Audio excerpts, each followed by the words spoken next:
just to quote the Zohar, and it is a subject matter that will be discussed again at a later date, and that is concerning the Pidyon Haben. We will have a session on Pidyon Haben. Again, it is considered to be a precept, and therefore 90% of Jews do not have to observe it. The minute you hear the word precept, especially if you're Persian, that's the last thing you want to hear about, right? But in any event, when you hear the word precept, you know that's religion, and that's something you never really want to, get close to. We will discuss that more fully, but I just want to touch on this one aspect, that B'Yom HaShmini, and I'm quoting from the Zohar in Parshat Tazria, page 9. B'Yom HaShmini, what happens at B'Yom HaShmini?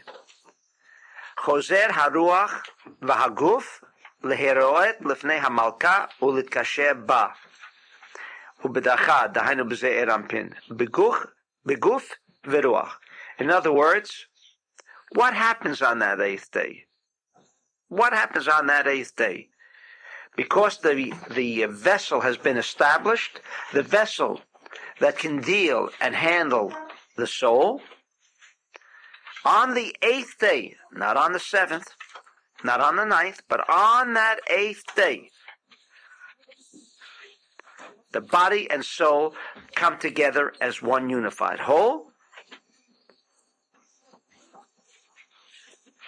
and the ruach is yasher beguf. And here he goes into the aspect of what Pidyon Haben is. In other words, what is the purpose of a Pidyon Haben? But in general, what we are discussing here, for the purpose of our discussion, that these 8 days provide the forum by which the soul and the body will become united. That by no means, says the Zohar, is the end of the scenario between the body and the soul. Because he says you need 30 days before Haruach Eine Mishkano Shoneh Beguf Kibisha Yamim. The 8th day is indicated by the Zohar as where they now merge into one unified whole. But as we know from other teachings in the Kabbalah, that the soul and the body are diametrically opposed to each other. There's a dichotomy. That dichotomy, in fact, exists throughout a person's lifetime. We speak of schizophrenia. You ask a psychiatrist what it's all about. He doesn't know. That's why if it's acute, forget it, right? But that's not true. That's not true. I can attest to it. Acute does not mean it is so. I just wanted to play a little game with that, and I want to help a friend of ours who had a daughter who was acute schizophrenic, and we took her back to the hospital and to all the psychiatrists that treated, and said a miracle must have happened. She's no longer acute. Chronic. But in any event, what is that all about? Because the body has a consciousness of a desire to receive for oneself alone, and the soul has a consciousness of a desire to receive, and that's their common ground. That brings them together, because if the soul did not have an aspect of desire to receive, then how could they ever merge together? So they both have that basic intuitive quality, intrinsic quality of desire to receive. However, as opposed to the body's desire to receive for oneself alone, the soul has this intrinsic quality of a desire to receive for the sake of sharing. And the Zohar says, now that they have been brought together, now the trouble begins, because you have united two energy consciousness that are opposing. In fact, each one is making an attempt to swallow the other one. And therefore, the Pidyon Haben, which takes place, and we'll learn why that is so important, but until it takes 30 days, a completion of 30 days, before that soul settles in with the body and becomes acclimated and kind of learns all of the rough turf that it's going to encounter throughout its life. But this is the quarrel that goes on. That's why we're told we're all potential schizophrenics, right? What do you mean we're all potential? What do you mean we're all potential? So why does one yes and one no? If we're all potential, we should all be schizophrenic. What do you mean potential? Well, it didn't become actualized. What does actualization mean? If society can't deal with us, then we're actualized.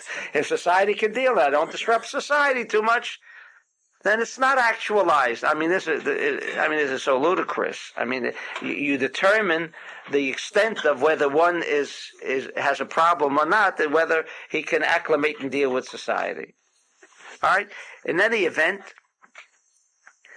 what we are discussing insofar as circumcision is concerned, and insofar as the Pidyon Haben, or 30 days, meaning in any child, whether the child is a firstborn or not, until 30 days, the Gemara says there is always a question of whether that child will live or not. Why? Because those first 30 days are critical. Why is it critical? And it's in medical knowledge. It's true too. The first 30 days is critical. What's that? Crib death is part of it? No. Crib death is something else. Oh, they call that because they don't know what it's about, right? Okay. Which means the 30 days, the end of the 30 days, like Yom Echad. All right, I don't know if everybody knows what you're saying. Well, it's a oneness. What's that? It becomes a oneness, meaning now the soul at the end of that 30-day period has learned all of the dirty tricks of the body, and it has survived, and now it can deal with it. Why 30 days? It requires 30 days. Why do we need 30 days in the month? When you give me that answer, you have your answer. But you didn't ask me why there are 30 days in the month. I mean, it takes 30 days for the moon to rotate around, right? Do you know why? No. It's the same idea. It's the same idea. In other words, I don't want to go into that aspect because we're dealing with circumcision. I'd have to then go into a complete description of 30 days. But 30 days means a totality as well. It means 10, 10, and 10, but that wouldn't mean anything to you, right? So I'd have to go into it, and I don't want to move off the base here. Now, when a case whereby a child cannot have that brit, then someone in the intermission said, but that would be unfair. I mean, not all children are well on the 8th day, and therefore the brit is sometimes delayed, both by the mohel and the doctor. They both agree that the child is not prepared to have the circumcision. Satan is not going to be fair. What's that? The Satan is not going to be fair. He's not going to wait. Right, and that represents a problem. It does absolutely represent the problem because he is now present. He has not been removed. He has not been, what's the expression, snipped in the bud. Right? The bud is on that 8th day. He has not. He's now been given an opportunity to entrench himself. Then, when the Olah is removed, it is like everything else where he's gone beyond his sphere, his turf, which is the Olah, which is the foreskin. But the reason we can't question of whether it's fair or not, and I'm not saying because God in his mysterious ways knows what he's doing, because we don't accept that.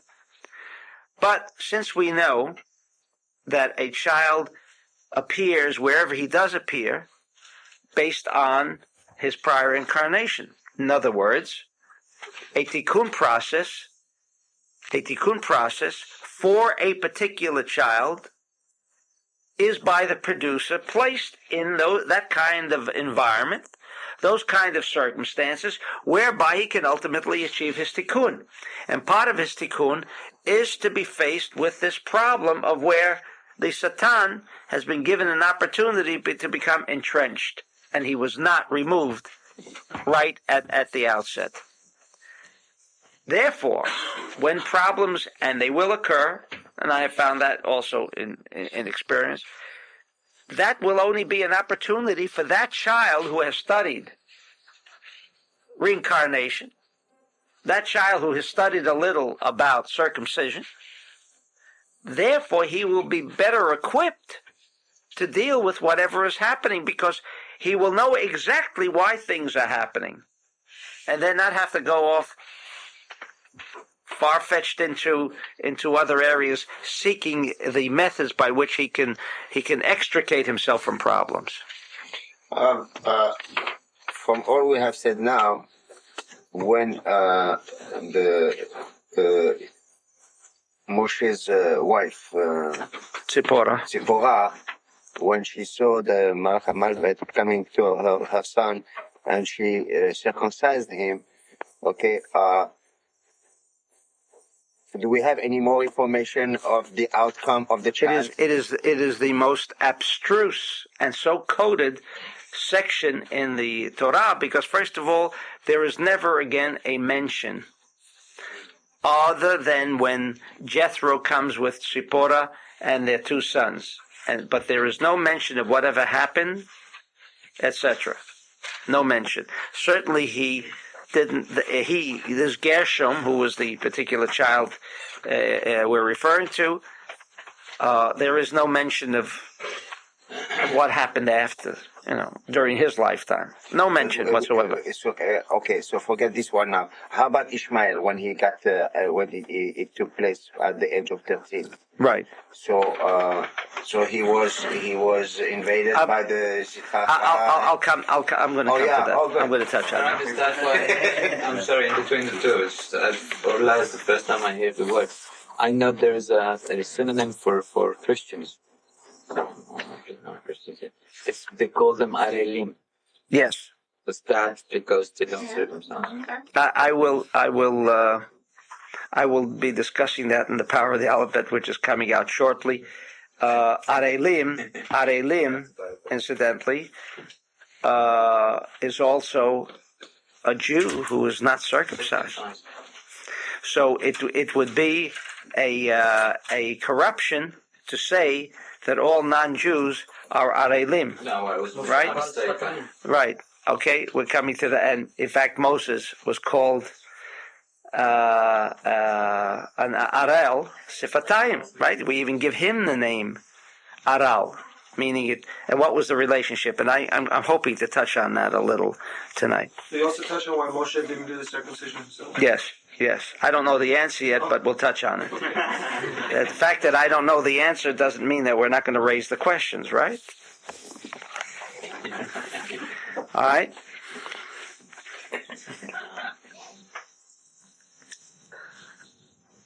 Okay, so we have that settled. Now,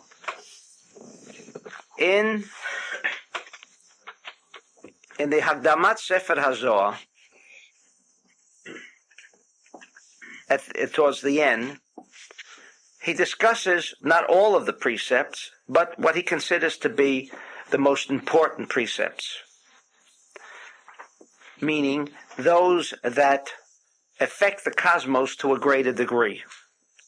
One of those 14, and there are 14 that he discusses, one of those 14 is the mitzvah, he says the seventh one in this category, to circumcise in the 8th day, and to remove the defilement of the orla, mishum she'oto chaya hi madreget hashminit lekol hamadregot.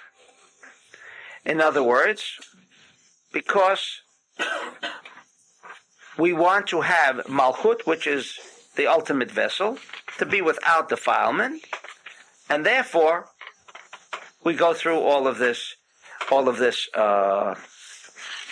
this procedure of the Brit. Now we asked before, why does Elijah have to come to this Brit? He is required. From the point of view of the Zohar, it's not that he's being punished. I can tell you that immediately. On the contrary, he comes back with the same spacecraft that took him away. Now you know that we have discussed this on 2 other occasions, that there are two people whose known burial ground is uncertain or unknown. I say known because the Arab seems to think he's buried outside of Jericho, Moses. But from the biblical account, it appears that these two people, and we discussed that once before, have one thing in common. That is Moses and Elijah. They both ascended into the heavens via a spacecraft. We discussed this on a previous occasion. And we also explain that these two people are very much alive, and if we're looking for any extraterrestrial intelligences, those are 2 that I can immediately provide you with, their names in fact as well, and they are very much alive, and they are very much present in our cosmos, and they also make their appearance felt on many occasions. Elijah in particular makes his presence felt at the Brit. He will also, we are told, at the end of this period, the time of the Mashiach, it will only be Elijah who will determine who is Jewish and who is not. It is only just recently when again this kind of idea of who's Jewish and who's not, we're not discussing what makes a Jew and what determines a Jew, who is a Jew and who is not a Jew is not what we're discussing. But on so many numerous occasions, I have found Jews to be non-Jews and I have found non-Jews to be Jews.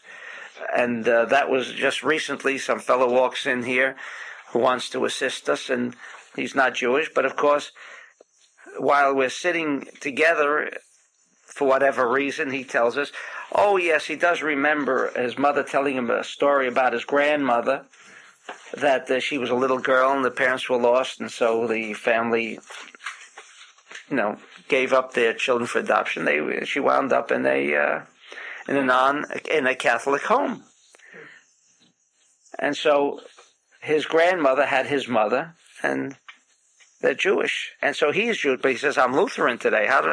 When I told him, I said, according to the Jewish religion, I didn't want to say he must behave as a Jew, but I said, you're Jewish for all intents and purposes, from the point of view of the Jewish religion. But in any event, it says that at the time of the Mashiach, Elijah shall come, and he will tell us who is Jewish and who is not Jewish.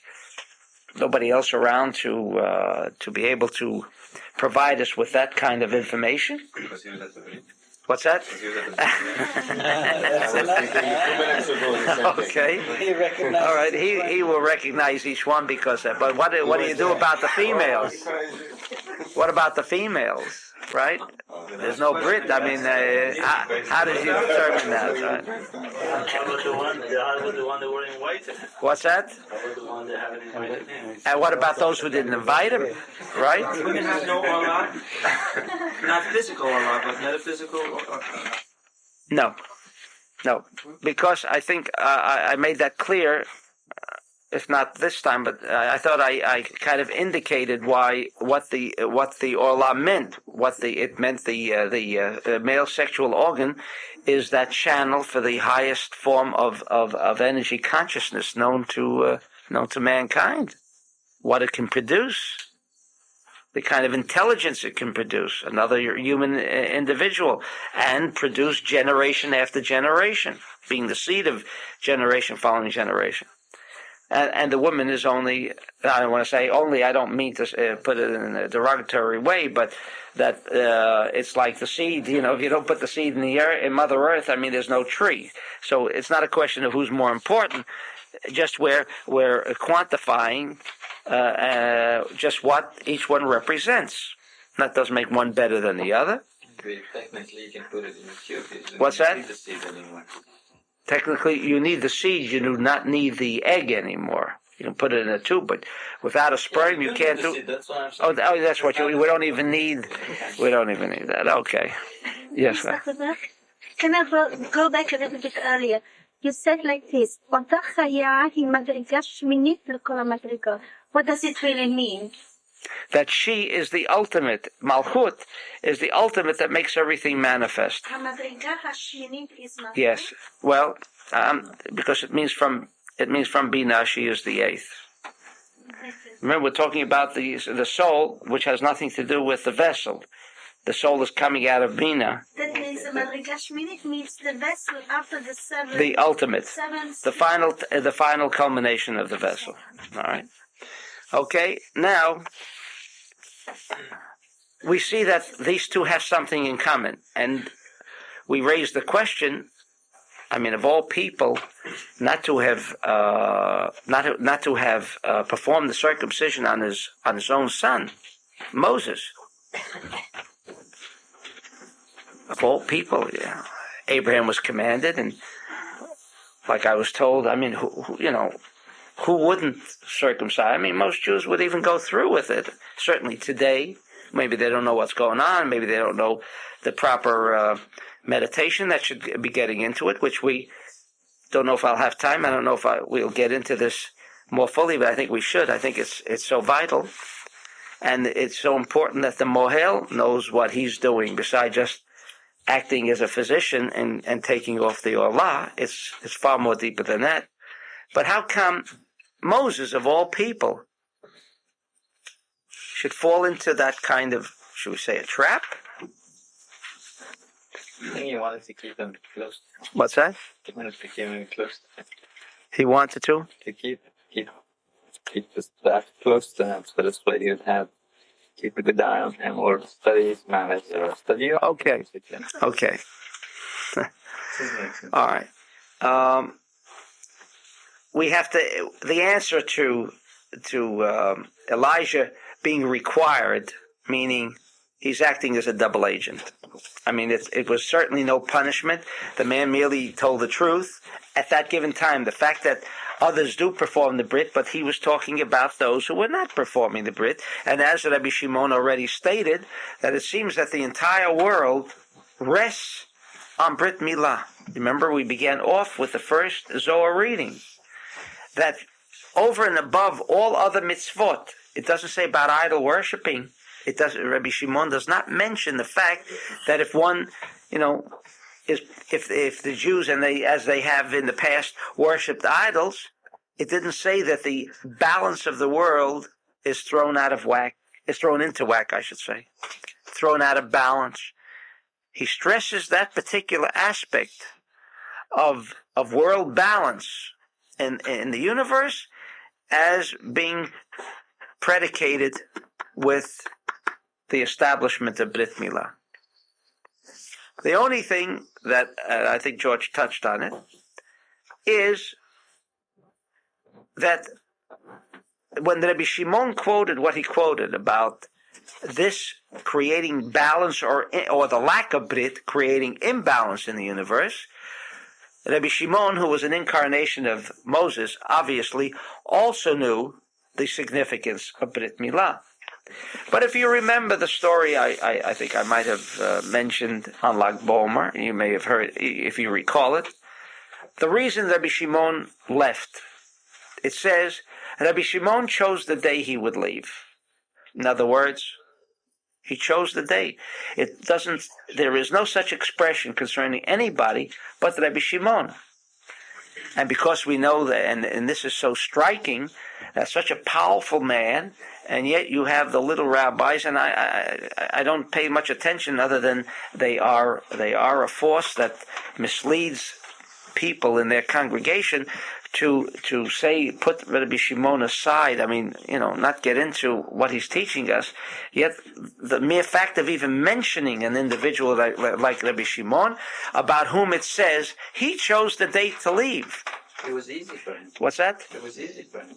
Not only that, but the reason he was told to leave, not that the angel of death even approached Rabbi Shimon and said, look, your day came. Never could he touch Rabbi Shimon. This is what we're studying. That kind of power. Wouldn't you want to access into that power? How can you deny anybody an opportunity to access into this kind of power? In any event, They probably don't believe it. What's that? They probably just don't believe it. And if I step to That's true. That's true. That's the hypocrisy. That's the hypocrisy. They're opposite. They're afraid of someone afraid of else's power. Well, whatever it is, I think all those rabbis that do are simply following the doctrine of Shabtai Tzvi, whose only purpose was to prevent prevent knowledge from infiltrating into the masses. No other reason. No other reason.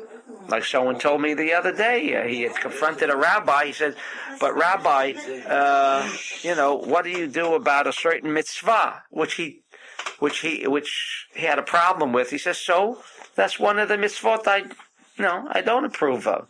Well, if you're an Orthodox rabbi, I mean, either you accept it of what it is or don't accept it at all. But you can't go halfway.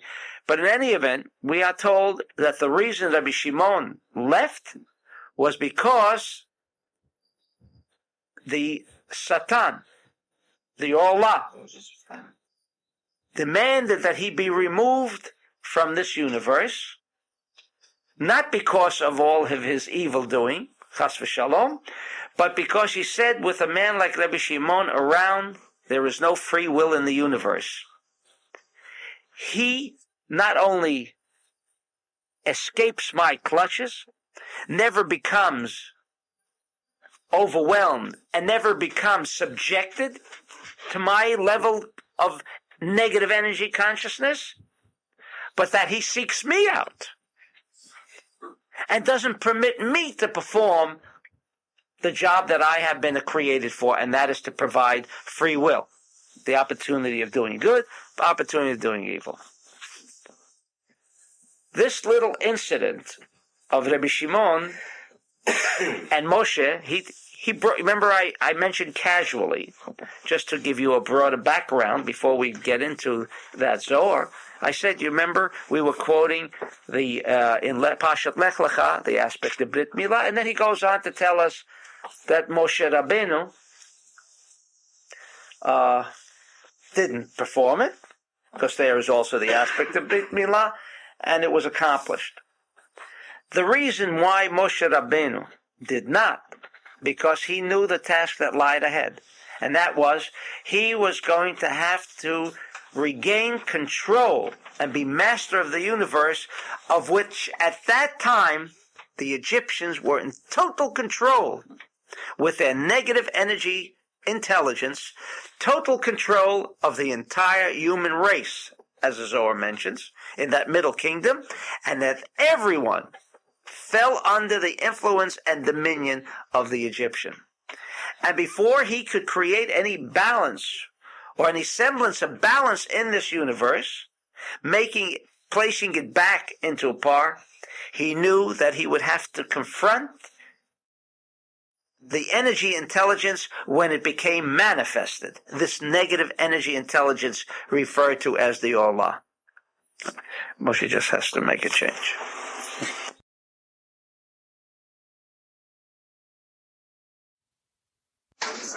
Okay.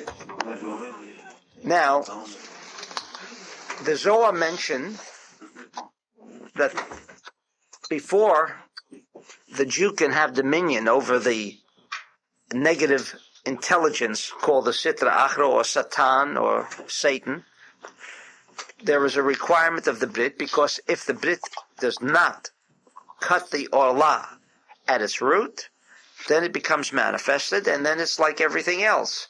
Cutting out something rather than not permitting it to become manifest is the difference between no cancer and cancer that already has taken hold. Moshe Rabbeinu, like Rabbi Shimon, who followed in his footsteps, knew that if he was now coming, as the Zohar said, he was now coming in to make an attempt to take control over what I call the Dark Lord, who was Egypt. The actualization of that, the actualization, was when it was already firmly entrenched in his own turf. And if he could now completely take, not only remove, but take this complete embodiment where his potential, remember when we do the brit, we remove the potential. Does that mean we have now removed the Allah, the dominion of Satan in the world? No. For this particular individual, yes. Therefore, not to have, or not to enter into a kind of position of dilemma, that he become entrenched, we are required to cut him out right at the outset. Moshe Rabbeinu knew what was prepared for him. He was entering not into a physical encounter with the Egyptians. This was, in fact, as we discussed in Shemot last year, this entire encounter, the entire story of Exodus, actually took place before it happened. It took place on that metaphysical potential area. When the Jews left Egypt, it was only an actualization of what Moshe had already accomplished long before that day when the Jews left. The actualization took place.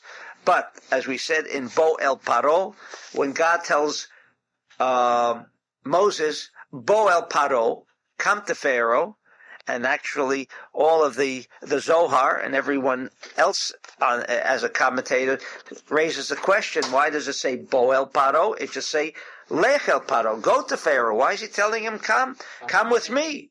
He should go. And so in the absence of no understanding, they corrupted the translation, and it says, if I can quote, and you will again see a demonstration of how this important cosmic coded document has been so corrupted, because anyone who knows a little Hebrew knows that the word bo means come. And so in chapter 10, in Exodus, verse 1, it says, and the Lord said unto Moses, go in unto Pharaoh. And that is a corruption. Because the word bo, there's no way of twisting that word into meaning come. And because of a lack of understanding of the text, you take the liberty of corrupting the meaning and say, go unto Pharaoh. All right? But we know that it meant, come with me. In other words, God, meaning that's the force. Come and let's do battle where the battle belongs, on the level of 99%, or the level of consciousness where the potential, where the seed lies. Because if you can eradicate, or at least create a dominion over evil on a metaphysical level, then the actualization will never take place. There will never be dominion of evil if you can deal with it on a metaphysical level, which is what Kabbalah is all about. Why treat the sickness? Why treat the symptoms when we are at least beginning to be provided with methods by which we can treat not the symptoms, which is what science is all about, but rather get into the potential, into the cause before the actualization. So, when Moshe, as the Zohar says, and this is the secret, now the Zohar is not that clear, and then when I said I did not know the answer to that question, only now did I myself put it together, by realizing that the Zohar brought that factor in, and just preceding the incident of Moses, he says, Brit accomplishes dominion over the evil force. And so for Moshe to be in a position that he can say he took the full manifestation, not the seed as we do in Brit Milah, but the full manifestation, and then eradicated it with its manifestation. So in other words, he took away the potential and the actualization both at the same time. It makes it disappear, basically. And so he dealt with the actualization. Because if you deal only with potential, you then can still have him come about again. Brit Milah only removes him from that area, but it doesn't mean the Satan is eradicated because we have made Brit Milah. Check what we said in the morning. We boiled the water, but the water disappeared, but it's still there. But the water, the energy, intelligence of the water is still there. All right? Therefore, Moshe did not create and permitted that kind of environment, that kind of circumstance to arise, where then the Satan, which had become actualized in his son, now was prepared to take him into his clutches and even bring him to death, as the verse says. But this was the intent of Moshe. This was the intent of Moshe, and he needed Zipporah, which he explains there. He needed his wife.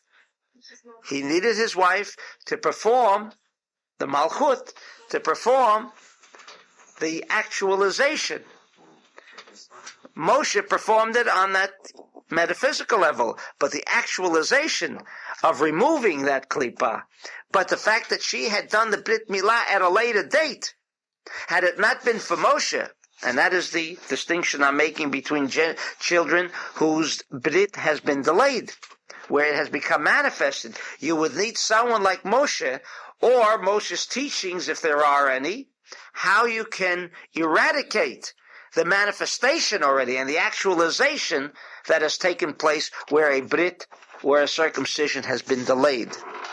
That was the case of Moshe. It had been delayed, but there was with intent, so that it could become actualized, and then that actualization would be eradicated. So basically, anybody who had delayed Brit is doomed, unless he studies something. Not doomed. Now he has a problem. He is now more or less on the turf of Satan rather than. So why does it say that UK Love K wanted to kill him? What's that? Does it say UK Love K wanted to kill him for it? It was a mistake. It was. It's well, precipitated the whole thing. That's right. That's right. What? In the verse, what Ben is asking, since we're delving into this aspect with great detail, it says,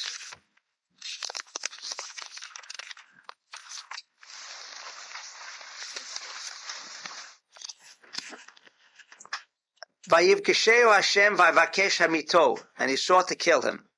Now there you have the Yud K Vav K, the tetragrammaton, right? Which is the force, right? The force was out to kill Moses. That's the question that Ben raised. Moses or his son? No, Moses himself. Sure. The son was incidental because Moses was recognized on another level.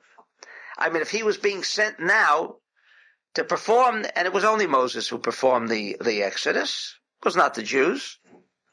The Jews just displayed a little removal of their negativity, but there wasn't anything real positive that the Jew did. In fact, how do we know that? Because the minute, that luxurious dinner of fish wasn't really suitable, he said, let's get back to Egypt where we can have a good meal of fish, right? If they haven't done their Pesach properly, how are we expected to do it? Well, that's why they all died and came back again. You mean, so we're doing a good job of preserving the onslaught and the Exodus. How could we ever think of achieving anything? So we discussed that in our lecture, in our evening sessions on Mashiach, and I. For all intents and purposes, if Rabbi Akiva couldn't do it, and Moshe couldn't do it, and all of the giants who's around here today to be in a position, to accomplish what previous giants, previous people of spiritual, metaphysical stature couldn't accomplish, how could we hope to? But we have answered how that is possible. We have answered that. He's also saying Baderech Bamalon, in the way in the hotel. Why it's important to mention in the hotel? Not only that, why does he have, and it came to pass on the way came to pass on the way at the lodging place. Why should it just say, it didn't come on the way to the hotel? Why is he telling me about what's happening on the way to the hotel? Tell me the story. Where did it happen? In the hotel, right? Why do I need it in the hotel is what Chezi is raising. Why do I have to know where it happened? And what happens if it happened outside? I mean, it must be in the hotel? It could happen anywhere. But it also said, but we can probably stay on these. Let's see, there's 3 verses. We probably spend a couple of years on it, but that's not what I want to do here tonight, right? What? Now we'll get back to the Yud-Kei Vav-Kei. The force works, and its intrinsic characteristic is to work in favor of positivity. However, we know what Aveira means, transgression. Aveira. Does it mean the word sin? No. Aveira, because there's so many other words for sin, avon, pesha, right? Now we have a new word, Aveira, also used to indicate transgression, sin. But Aveira comes from that simple word, avar. In other words, when we create a kind of short-circuitedness, what happens with the electricity? It was drawn into the bulb. Where does it go? Well, it goes into that little black space on the area surrounding where the electric current comes out. It's been passed over into the dark Lord, into the black Lord. What happened here was because the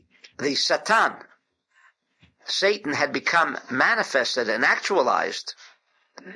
He has then, what comes through that male sexual organ, we said? A powerful force. That powerful force is the force.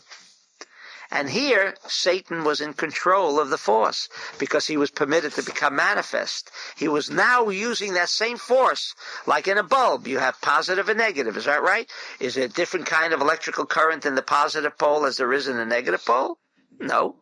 It's the same force that can operate in a positive way, and the same force that operates in a negative way. Is there any force in this world that is not governed by the force of Yud-Kei Vav-Kei? Nothing happens in this universe without the force. The only difference is how this force becomes actualized. Whether we, through Aveirot, pass it over and it becomes manifested in the dark side, or it becomes manifested in the white side. That's the only difference. But it is always the force that makes things move. Whether the Satan cannot exist, says the Zohar, only and provided we furnish him with his sustenance. How do we furnish the Dark Lord with his sustenance? Is by providing him with that energy with which we draw and pass it over to him. When we create a short-circuitedness, you create something called black, the Dark Lord. There he is at every bulb. Or, unfortunately, for most people, they can only see that situation occurring in the bulb. I mean, why do you have black around where the short-circuitedness occurred? Why black? Why anything? But that's what's indicated. That current has been passed over to the Dark Lord, and that's what happened over here. And therefore, it says that the force was being united to an extent. In fact, that's the whole tikkun process where we draw it out. All right?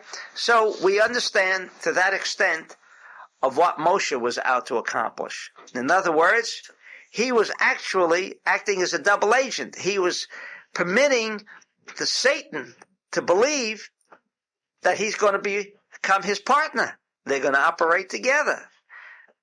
Right? Hashem, Yud-Kei Vav-Kei, Vayivkesheu, when they met. But when they meet, that's when he can destroy him. But he permitted this meeting of Satan and Moshe. He permitted it, Moshe, so as to be able to provide or bring back dominion of the force over the Dark Lord, which was Pharaoh. Now we asked this whole aspect of klipot. What are they? What are they? And why do I want to? Obviously, I cannot touch base on all of the questions that I was hoping we would be able to deal with. I have a question here. Moshe knew how to remove both of them, the potential and the actual. That's what he did later on, because he wanted to meet the Satan. So did Abraham Avinu. He knew the same power. He could do the same thing in Ishmael after the age of 13. So he knew too. He was quite aware of it. Well, I'm coming to that. First, I want to. I'm going to have to discuss that part because it's not that simple. There's a reason why he waited for. I mean, like when he was 13, but he was also 13 years later after the birth of Yishmael, when he became a father, right? And then something happened, and he then had a brit milah. Why does the Torah, or why did the Creator put Abraham into this particular sequence of events? He was 86, as we stated before, when he became the father of Yishmael. 13 years later, he had his name changed and had a brit milah. The purpose of which, okay? Okay, now you're starting to put together a lot of information, all right? Right. Now, getting back to the aspect of 86, what is the significance of 86? We know that's a clue. Elokim is also 86. You know, we have the tetragrammaton force, which is Yud K Vav K, right? That's a pure energy force. And then, which never acts as a double agent. It's always in its intrinsic characteristic of a positive force. Elokim, which also is a name of God. Aleph Lamed K Yud Mem is a name of God. And that numerically adds up to 86. And at the same time, we also noticed that, like in the Kriyat Shema, we have an expression, Elohim Acherim. It is the evil side of Elohim. Elohim Acherim. Now, you never give an evil side to the force of the tetragrammaton. The force of the tetragrammaton, using the power of the tetragrammaton, is only with the ability of drawing positive energy. But in Elokim, we call that a dual aspect, because it's in Malchut, whatever. Elokim is its numerical value is 86. Now, we asked, why do we have to know how old Abraham was? Remember? He was 86. And if he was 84, would it really affect anyone here? How old he was? Of what significance? But we're being provided with clues, as I've always stated, for the benefit of our own mental and physical well-being. No other reason. God does not act in his mysterious ways. With our ignorance, it appears like he acts in his mysterious ways. But because we're ignorant, it's, like the little story I always tell about Mushka, right? The little Jew on this, and I'll repeat it for some of you again. There was always a Mushka in Russia. The big lords had these big estates, millions and millions of acres, and they had all the peasants working for them. And they always had a little Mushka. That was really Moshe. There was always a Jew on that estate. I don't know why they always managed that, but there was always a Jew. And so the Lord said he's gone away. I'm going to make it brief. He's gone away for 3 weeks, and the peasants figured, well, this was an opportunity to really take advantage of Mushka, and they contrived the plan. They would intoxicate him and place him into the bed of the Lord, and so he would begin to feel he's the Lord, and so on and so forth. And they went through the whole procedure. He wakes up in the morning, and he's in the Lord's room, and he gets the feeling. And they keep playing this game with him, Keep playing this game with him until one day he goes into the forbidden room. Since he's the Lord, he's permitted to go into that forbidden room, and that forbidden room was the library. He walks into the library and sees all these books and opens up a book, and of course, not being an illiterate, he didn't know how to read. You didn't? All right? Because you're looking with, like as if you've never heard it before, but you think I'm going to say it differently, right? Anyway, he's looking all around. He can't read it. Now he knows he's not the Lord. He must be Mushkit, right? Because certainly the Lord knows how to read. Oh, not why would he have all these books here? But his ego says, but wait a second. I mean, you're going to give it all up now because you can't read a book? I mean, isn't that pretty stupid? And he finally came to the conclusion. You know what the conclusion was? It's a bluff. His Lord doesn't know how to read either. This is just to put on a show that everybody should think he knows how to read. But nobody knows how to read, right? So because we are ignorant, you see, then everybody is ignorant. And so whatever God does and all the chaos and holocaust and so on, it must be very mysterious. And in his mysterious ways, he knows why he's doing things the way he's doing it. We don't subscribe to that kind of reasoning, right? We want to know. And so we say all of these mysteries are being revealed in the age of Aquarius by Rabbi Shimon. He told us that in this age of Aquarius, the world will be full of knowledge. So, when it says he was 86, when he was 86, right? And that's when he gave birth to Yishmael. Now, on another occasion, we raised the question, if there was anything that we can say about the tribe of Yishmael, which includes most of the Muslims today and Arabs,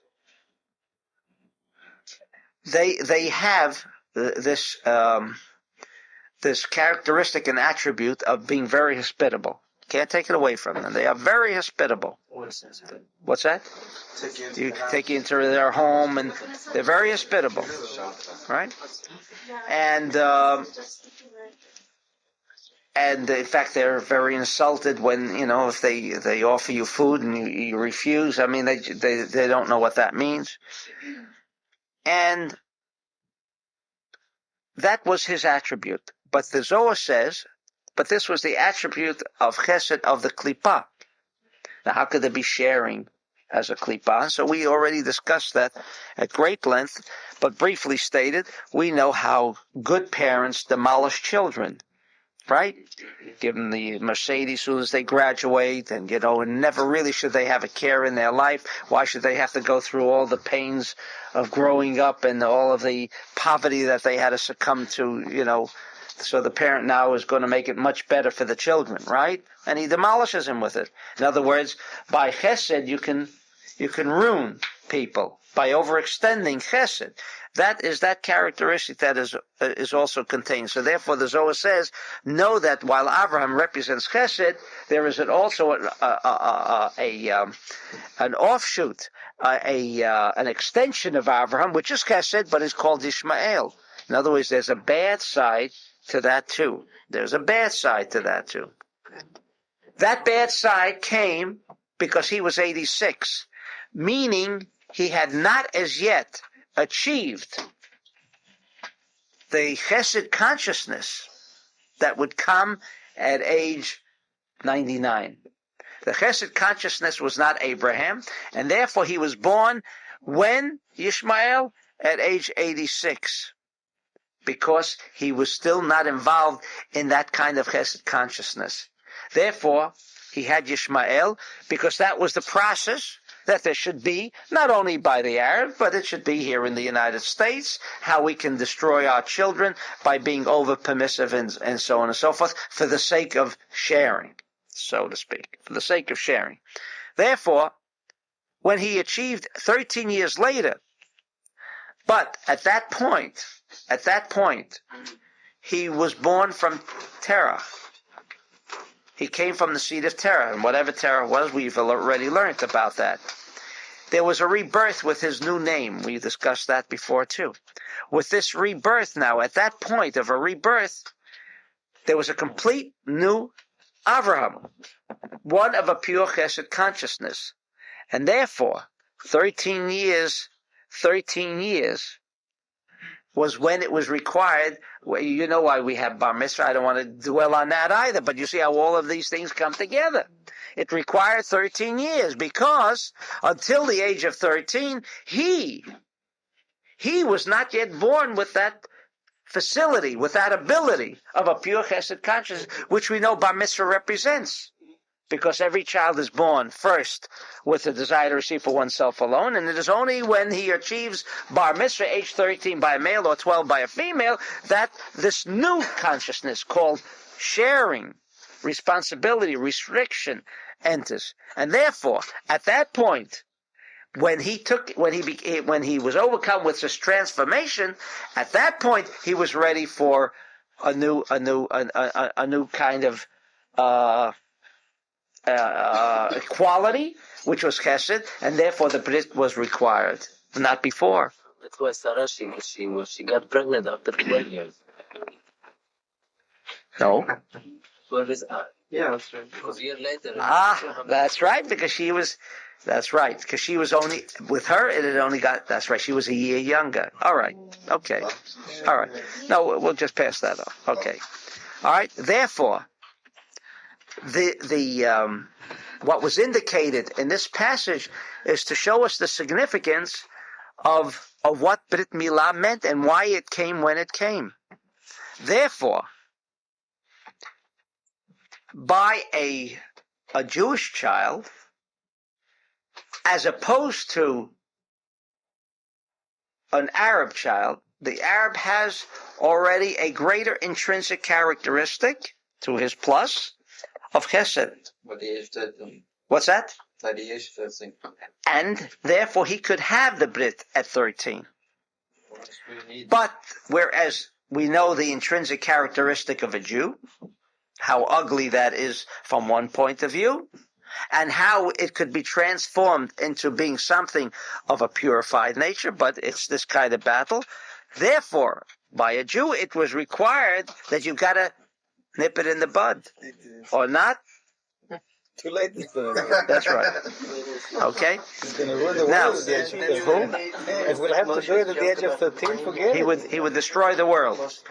He would destroy the world. Not only could he not maintain balance and dominion over the Dark Lord, but he would be like Moshe. But Moshe had a thought in mind, and that was Moshe. But every Jew would be so noble as to be part and parcel and joining the forces with the Dark Lord. What happened from a medical point of view if you do make the Brit Milah at the age? First, the doctor says now and the male says now. What could happen? What should happen if the doctor says no and the Mohel says yes? No, and both of them say no. Say no.